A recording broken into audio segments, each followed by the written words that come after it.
Assalamualaikum, kita ada ready stock Proton Persona Premium warna putih dan juga space grey. Diskaun kita bagi 1,500 untuk bulan Mei ni. Proton Persona version MC2 ni datang dengan kekuatan enjin 1.6.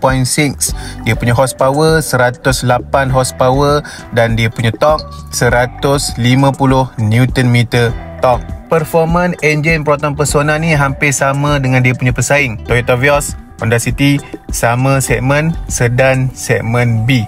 Kalau anda boleh lihat, dia punya cc enjin, horsepower, torque hampir sama sahaja untuk ketiga-tiga ni. Sebab apa sama?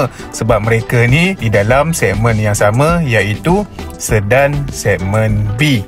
Selain performance engine, dia punya size body, ruang kabin dalam pun hampir sama sahaja untuk Proton Persona, Toyota Vios, Honda City. Okey, kita boleh lihat dia punya dari segi panjang, lebar, tinggi, wheelbase dia, ketiga-tiga kereta tersebut hampir sama sahaja. Sebab apa? Segmen yang sama, iaitu sedan segmen B. Tetapi walaupun performance engine hampir sama, saiz pun hampir sama, tetapi harga dia terlalulah tak sama. Boleh lihat perbezaan harga untuk ketiga-tiga kereta tersebut. Walaupun segmen yang sama, sedan segmen B, saiz hampir sama, performance engine hampir sama, perbezaan terlalu ketara dari segi harga.